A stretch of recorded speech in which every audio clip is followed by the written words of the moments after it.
तो hello students, very very good evening. तो जल्दी से सभी आते रहिए और एक बार कमेंट भी कर देना कि आप लोग लाइव आ चुके हो। ठीक है, कैसी चल रही है पढ़ाई लिखाई? कौन कौन आ चुका है? प्रकाश कमांडो जी, दीनू राज जी, आशु, अंशु, इट सारती, ओके, इनोसेंट, काफ़ी सारे स्टूडेंट आ गए हैं। Manoj, Sunil, Manjeet, Rahul, hello ji, hi ji, Suraj Saxena, Rajput. चलो, तो कैसी चल रही है आप लोगों की पढ़ाई, पहले ये बताओ। सुनील कुमार, जसविंदर। अभी तो थोड़ा अच्छा खासा गैप मिल गया चुनाव के चलते, तो काफ़ी सारे एग्ज़ाम हैं जो डिले हो गए, है ना। अब टाइम मिला है आपको तो भाई इस टाइम का यूटिलाइजेशन करो अच्छे से। जो चीज़ें रह गई हैं उसको दोबारा से पढ़ सकते हो आप, चैप्टर वाइज पढ़ सकते हो आप चीज़ों को। राम राम जी, राम राम जी। खाना पीना अभी तो कहाँ ही हुआ होगा, नहीं 7 ही बज रहे हैं अभी तो। बढ़िया चल रही है पढ़ाई, चलो बहुत अच्छी बात है। हरियाणा से हैं आप, ओके। कौन कौन कहाँ कहाँ से? देखो मैं तो ग्रेटर नोएडा से बात कर रही हूँ, मैं ग्रेटर नोएडा से लाइव हूँ। आप बताओ कौन कौन कहाँ से है? अयोध्या से, ओके। आरसीबी, यहाँ पे नहीं आरसीबी का रोना है, ठीक है ठीक है, उसका अपना एक फेम है भाई। देखो आरसीबी को पसंद करने वाले फिर भी पसंद करते हैं, चाहे वो हारे या जीते। नहीं बच्चा, आप लोग जादूगर हो, मैं थोड़ी हूँ। आप लोग एक साथ इतने सारे सब्जेक्ट पढ़ रहे हो, याद रखते हो, एग्ज़ाम देते हो, ठीक है, तो आप लोग अपने आप में एक योद्धा हो। महाराष्ट्र से, कानपुर से, गुजरात से, अच्छा, गोरखपुर, अयोध्या, कुटलूपुर, यूपी में मुरादाबाद से, लखनऊ से, एमपी से। चलो भाई काफ़ी जगह से स्टूडेंट्स जुड़े हुए हैं। बरेली से, चलो मध्य प्रदेश। आपके यहाँ की सबसे अच्छी चीज़ कौन कौन सी है? आजमगढ़ से, आप तो मेरे ससुराल से हैं भाई, प्रिंस जी। मंजीत जी, वाराणसी, हरियाणा, हरियाणा से हैं आप। UP, Varanasi UP, Prayagraj, Uttarakhand. देखो हम आप लोगों के नजफगढ़, यहाँ से भी है कोई, उड़ीसा। आप लोगों के यहाँ की सबसे फेमस चीज़ें क्या क्या हैं? जैसे हमारी, मैं बताऊँ आपको, नोएडा दिल्ली की क्या चीज़ फेमस मिलेगी? यहाँ पे बेड़वी पूड़ी और वो मिलती है, आलू की सब्जी मिलती है ना। तो फेमस होती है ना, कई कई जगह की कुछ कुछ चीज़ें अच्छी लगती हैं। बाकी तो इधर जाओगे आप नोएडा में तो यहाँ पे तो कुछ भी नहीं मिलता। यहाँ पे तो वही है, मोमोज हैं, नहीं तो ये पिज़्ज़ा विज़्ज़ा है, ठीक है। ये तो फेमस चीज़ थोड़ी ना होती है। फेमस होती है जैसे कचौरी वचौरी बन गई, समोसे बन गए, घाटी बन गई। आजमगढ़ की घाटी बहुत फेमस है और समोसे भी बहुत अच्छे हैं, गोलगप्पे अच्छे हैं। मैं जब गई थी आजमगढ़ तब मैंने देखा वहाँ पे तो बहुत ही जल्दी वो बन जाती है, गोलगप्पे की बहुत जल्दी दुकानें लग जाती है। सुबह सुबह 7 बजे, हमारे यहाँ शाम को लगती है। मोदी नगर की जैन सिकंजी बहुत फेमस है। जैन सिकंजी तो अब हर जगह लगा दी है, मोदी नगर का नाम ले लेकर। हाँ वैसे फेमस वहीं की है, मोदी नगर की ही स्टार्टिंग हुई थी जैन सिकंजी, पर अब हर जगह बोर्ड दिख जाएंगे उसके। देखो मैं किसको वोट दूंगी मैं नहीं बताऊंगी, पता चला यहीं पे भिड़ गए सब आपस में ही, है ना। बस वोट देने जरूर जाना, चाहे आप किसी भी पार्टी को वोट दो। इटा डिस्ट्रिक्ट की जलेबी फेमस है, अच्छा। बंगाल का रसगुल्ला, क्या बात है। आजमगढ़ की घाटी समोसे, हाँ वो तो मुझे पता है।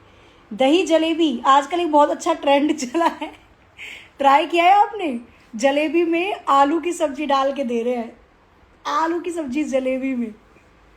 पूड़ी फिर रबड़ी से खाएंगे लग रहा है लोग, पता नहीं क्या हो गया लोगों को। अलीगढ़ में कचौड़ी, ओके, क्या बात है। बदायूं का फेमस क्या है ये मुझे नहीं पता, देखो आप लोग बताओ, मैंने तो अपने यहाँ का बता दिया। देसी घी, हमारे यहाँ का ना एक वो एक बर्फ़ी होती है जो दूध की बनाती है, दूध को जला जला के, तो गोरखपुर का वो भी बहुत फेमस है। लिट्टी चोखा, हाँ लिट्टी चोखा, क्या बात है। मट्ठा और आलू पुलाव फेमस है, रायता फेमस है, क्या बात है भाई, इतनी सारी चीज़ें बना दी तो भूख लग गई। चलो तो फिर यहाँ पर देखो मैं आपको बता देती हूँ, जैसे थोड़ा सा बातचीत नहीं हो पाती है क्लास के अंदर, है ना, तो हमने सोचा क्यों ना इंस्टाग्राम पे लाइव आ जाए। वैसे ही बहुत दिन हो गए थे इंस्टा पे लाइव आए हुए, थोड़ा सा बातचीत हो जाए। और एक इन्फॉर्मेशन भी थी जो आप लोगों को देनी थी। मेरी तो मेडिसिन बहुत फेमस है। मेडिसिन कहाँ की मेडिसिन बच्चा?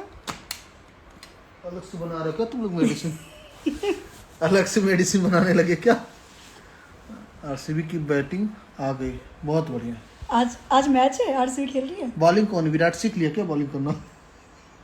आरसीबी एक ही मैच जीती है जहां तक मुझे याद है, शायद पंजाब वाला जीती है ना, बाकी सब हारी है।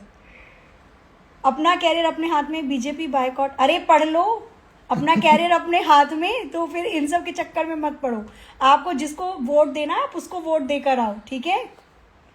देखो क्या है ना कि अगर आप ना अपने जैसे मन की बात बताओगे या लोगों के सामने रखोगे ना, तो उसको डिफेंड करना पड़ जाता है। उसके लिए कई बार आपको बहस करना पड़ जाएगा किसी से, आपका दिमाग खुद ही खराब हो जाएगा, पढ़ाई मन नहीं लगेगा।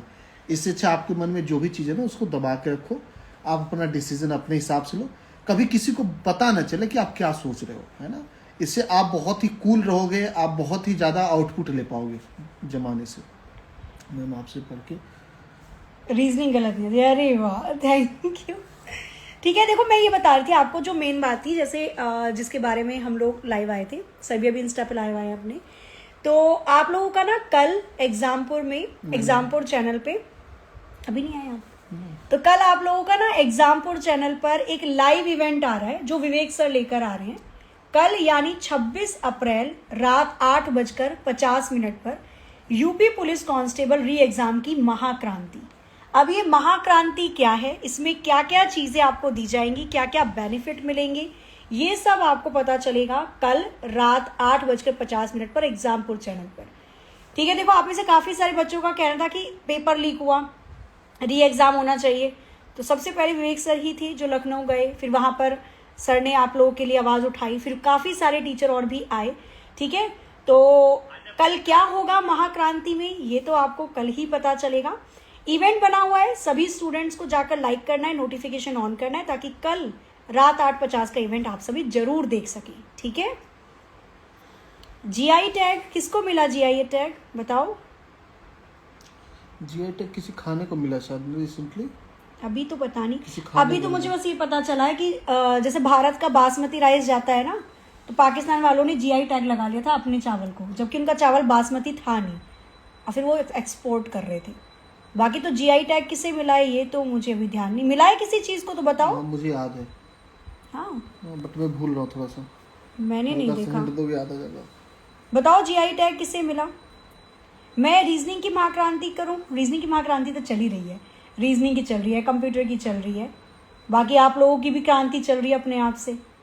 इतने ज्यादा मच्छर। तिरंगा बर्फी को। अच्छा, तिरंगा बर्फी कहाँ की है ये तिरंगा बर्फी? कानपुर की? बनारस की है ना शायद। बनारस की मुझे नहीं पता, शायद वहीं की है, बनारस की है ना शायद तिरंगा बर्फी, एक बार कंफर्म करना। मैं तो तिरंगा बर्फी खाई नहीं। तिरंगा बर्फी को मिला है जीआई टैग। हाँ हाँ, और कहाँ की है तिरंगा बर्फी बताना भाई एक बार, कुछ चीजें आपसे भी हमें बहुत चीजें पता चलती है। खामती राइस, खामती राइस होती है। बोल रहा। अच्छा, वाराणसी की होती है। देखो मुझे अभी सच में इसके बारे में नहीं पता है, बाकी एक बार देख। दुबई में धूम मची है, धूम नहीं मची है बच्चा, बाढ़ मची है दुबई में बेचारा में। और सर्विस ट्रेनिंग चल रही है। अच्छा, कॉन्ग्रेचुलेशंस चिराग, आपकी ट्रेनिंग चल रही है। और स्टूडेंट्स को बताया करो भाई, मोटिवेट किया करो चीज़ों को दिखा दिखा के, ठीक है। वीडियो वगैरह बनाया करो, रील वगैरह आप भी बनाया करो, जिसका सिलेक्शन हो जाता है ना बच्चों को बहुत हेल्प मिलती है। आप लोग जो सिलेक्टेड होते हैं वो अंदर की चीज़ें बताते हैं कि देखो अंदर आने पे ऐसा होगा, ताकि जिनको जाना रहता है ना वो अपना डिसीजन क्लियर कर पाते हैं। तो जिनका सिलेक्शन हो जाता है ना, आप लोग रील वगैरह बनाया करो, बड़ा बढ़िया लगता है देखने में भी, हम लोगों को भी और बच्चों को भी मोटिवेशन आता है। तो अगर रेगुलर नहीं बना पाते तो कोई नहीं, जब ऐसे जैसे एग्जाम आते हैं ना बच्चों के, तो थोड़ा आपकी लाइफ में भी कोई ऐसा होगा जिससे आपको मोटिवेशन मिला होगा, है ना, तो आपसे भी सामने वाले को मिलेगा, तो डेफिनेटली बनाया करो। बिशौली की पेंटिंग फेमस है। अच्छा, सिरसा हरियाणा से। वोट किसको दूं? मेरे से पूछ के वोट दोगे? ठीक है, ऐसे नहीं करना है। वैसे मैं जिसको बोलूंगी उसको तो दोगे नहीं। एक काम करना है, जात धर्म पे वोट मत देना बस, बाकी सब कुछ कर लेना अपने हिसाब से।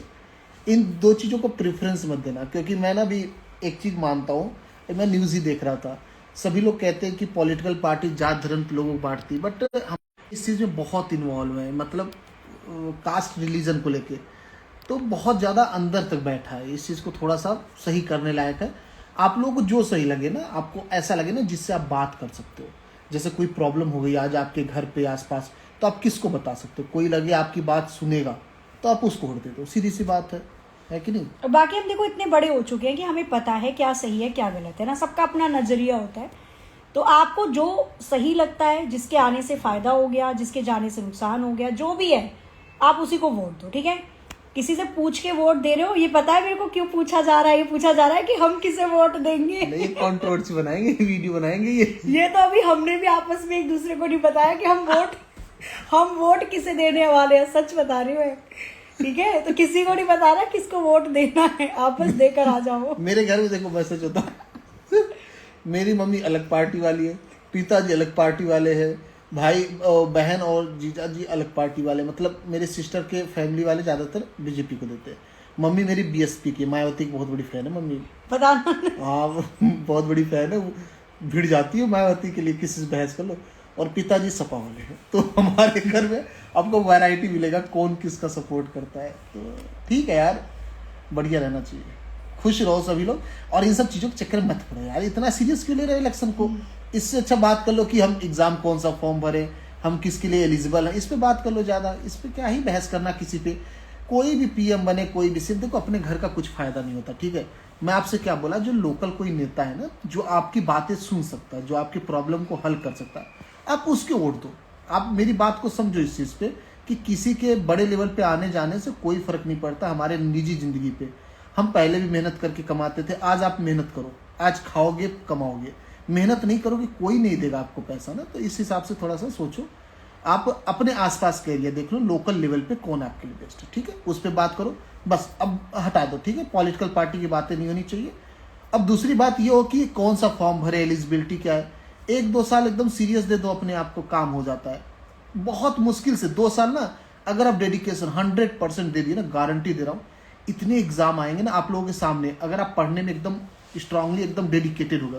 क्योंकि क्या है ना, आज फॉर्म 10 लाख भरे जाए किसी एग्जाम की ना, आपको गारंटी दे रहा हूँ 4 से 5 लाख तो सिर्फ रील और यूट्यूब देख के फॉर्म भरने वाले लोग होते हैं। बाकी सीरियस बहुत कम लोग रहते हैं। और कटअप भी देखोगे बहुत ज्यादा हाई कहाँ जा पा रहा है। मैं अपने एनडीए की कटअप बताऊं, 2 साल 3 साल पहले कटअप जाता था 350, 360 जाता था। अब 292 पे कटअप आ गए। पेपर भी हार्ड है, बट बच्चे भी ना, जो कोर है ना, वो अब रील यूट्यूब पे इसमें फंसने लगे, तो ना दूर जाने लगे थोड़ा सा। तो आप लोग ना थोड़ा सा सीरियस हो जाओ, ठीक है, सीरियस हो जाओगे 2 साल के लिए बस। कोई पॉलिटिकल पार्टी कुछ नहीं करती है। आप अपने परिवार के बारे में, अपने घर वालों के बारे में सोचो बस।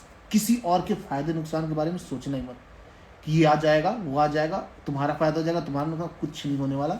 ये देश जब से बना है ना, तब से इलेक्शन होता है, पॉलिटिकल पार्टी लड़ती हैं, लोग इस चीज़ के बीच में बहस में पड़े रहते हैं।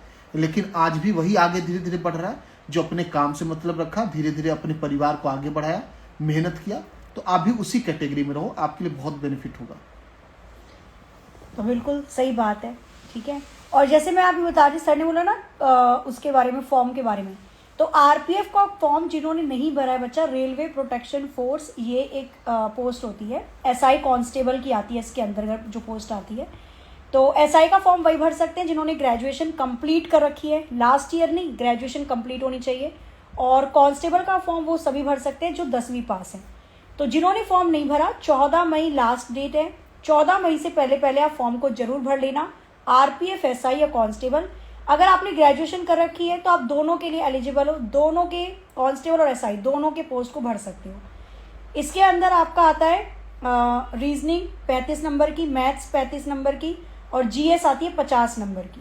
तो जैसे अगर आप यूपी कांस्टेबल के एग्जाम की तैयारी कर रहे हो तो साथ में फॉर्म डाल सकते हो आरपीएफ का, अगर मन है तो, ठीक है।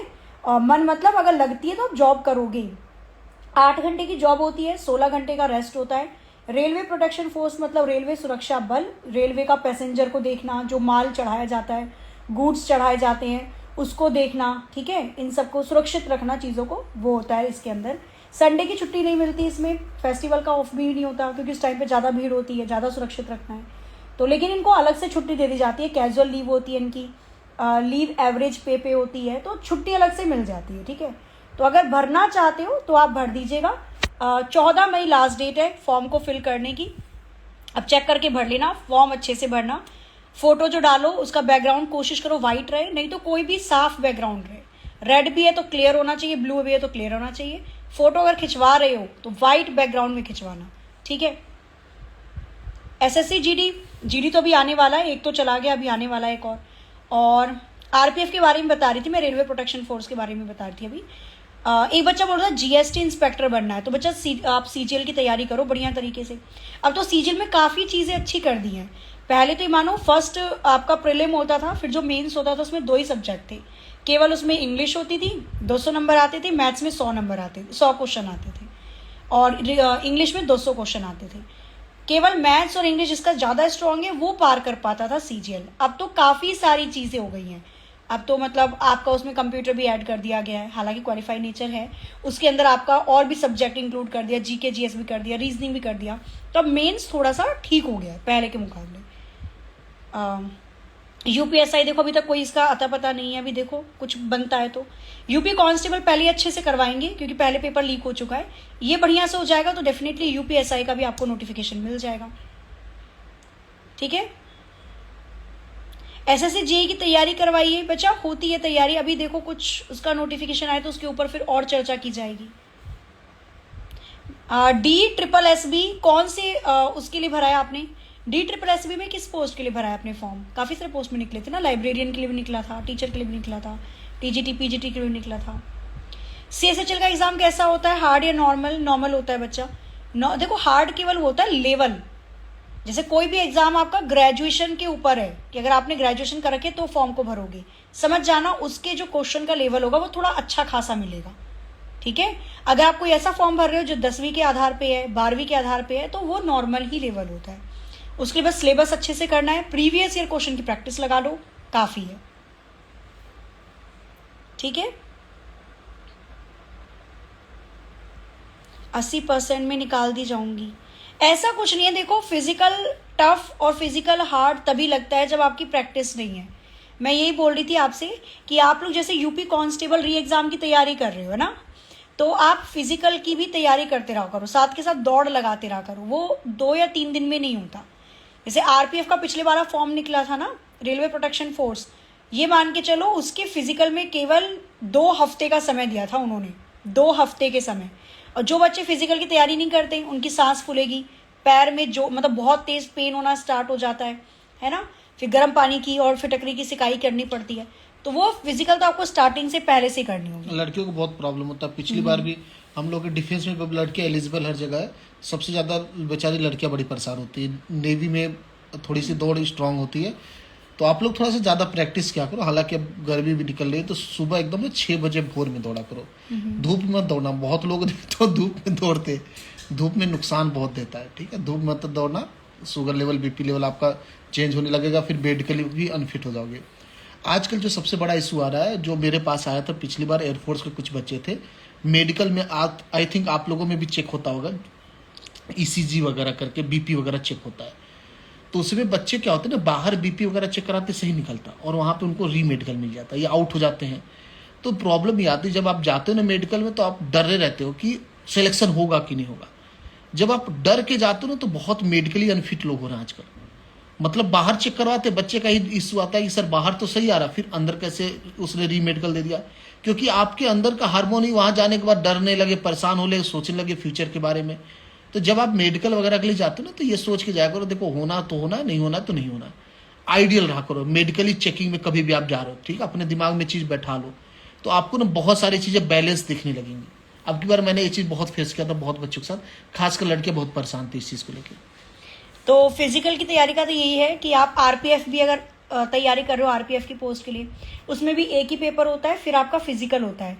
उसमें तो हाई जंप भी है, लॉन्ग जंप भी है और रेस भी है, ठीक है। तो रेस की तैयारी करते रहा करो। अगर आप ऐसे एग्जाम की तैयारी कर रहे हो जिसमें हाई जंप लॉन्ग जंप दोनों हैं, ऊंची कूद है और लंबी कूद है, तो उसकी भी प्रैक्टिस डेली किया करो। हालांकि बचपन में लड़कियां वो कीकली खेलती थी ना, ये पता नहीं किसी क्या कहते थे इस वाले गेम को, एक के ऊपर एक हाथ रखते थे, तो उससे लंबी कूद तो हो जाती थी, ऊंची कूद हो जाती थी। लंबी कूद में क्या होता है, वो रेत वेत मतलब जमीन थोड़ी सी खोद देते हैं, उसमें रेत वेत डाल देते हैं, फिर आपको भाग के आना, उसमें कूद लगानी पड़ती है। और ऊंची कूद हाई जंप में क्या होता है, 2 पोल होते हैं, उसके बीच में डंडा लगा दिया जाता है, आपको उस डंडे के ऊपर से कूदना होता है, ठीक है। तो ये प्रैक्टिस रेगुलर होगी, ये मान के चलो 1 या 2 हफ्ते में नहीं होता है, तो ये अभी से स्टार्ट कर देना, बस। चलो जी, तो आशा है काफ़ी अच्छी से आज तो बातचीत हुई, ठीक है, काफ़ी दिनों के बाद हुई, क्योंकि लाइव ही नहीं आ पा रही थी मैं भी। तो मैं ऐसा करती हूँ कि आप लोगों का अब एक रख देते हैं, जैसे कि ना हफ्ते में 1 या 2 दिन हम लाइव आया कई करेंगे, बार ऐसा हो चुका। ठीक है। नहीं, इस बार करेंगे भाई, हफ्ते में 1 या 2 दिन ना हम लाइव आया करेंगे, ताकि आपकी जो भी चीज़ें हो, जो भी डाउट हो, आप वो क्लियर कर लें। अगर डेली आएंगे तो डेली भी मान के चलो, फिर आधा घंटा 1 घंटा आपका इसी में चला जाएगा, तो पढ़ना भी बहुत ज़रूरी है ना। तो हफ्ते में 2 दिन बना लेते हैं, ठीक है। कमेंट कर देना नीचे कौन से 2 दिन, उसके हिसाब से कर लिया करेंगे, ठीक है। संडे नहीं, संडे आराम, आप भी आराम करना, संडे में मुझे बहुत काम होता है भाई, संडे काम में निकल जाता है। तो संडे के अलावा कोई भी 2 दिन आप बता दो, टाइम 7 बजे के आसपास के रख लेंगे, मेरी क्लास फ्री हो जाती है सारी, तो तब लाइव आ जाया करेंगे। फिर आपके जो भी डाउट होंगे, जिस भी चीज़ से रिलेटेड होंगे, आप पूछ सकते हो, बता सकते हो। तो सर आपको फिजिकल और मेडिकल का बता देंगे, क्योंकि सर ने काफ़ी सारी चीज़ों को देखा है, जो आर्मी में होता है, जो एयरफोर्स में होता है, एयरफोर्स में भी होता है ना मेडिकल, फिजिकल भी होता है, ठीक है। तो और बाकी कोई अगर एग्जाम से रिलेटेड है तो डेफिनेटली वो आप मुझसे पूछ सकते हो, मैं बता दूंगी, ठीक है। तो हेल्प करेगा। तो फिर इस सेशन को यहीं पर एंड करते हैं। आशा है बहुत अच्छे से बढ़िया तरीके से चीज़ों को सुना, देखा, पढ़ा। अब खाना पीना खा के आराम से पढ़िए, आराम से सोइए। बहुत ज़्यादा गर्मी है, तो इसलिए अपने आप को हाइड्रेट रखो, पानी पीते रहा करो, और मच्छर से बच के रहो, ठीक है। जहाँ मच्छर दिखे उन्हें ख़त्म कर दो, एक तो पता नहीं इतने मच्छर हो कहाँ से जाते हैं। तो इन सब से बचा के रहो भाई, क्योंकि मौसम ऐसा है, बीमारियां थोड़ी सी हो जाती हैं अगर लापरवाही होती है तो। और एग्ज़ाम आपका आ रहा है 1-2 महीने में, तो लापरवाही नहीं करनी है। मिलते हैं फिर अगले सेशन में। जय हिंद, जय भारत।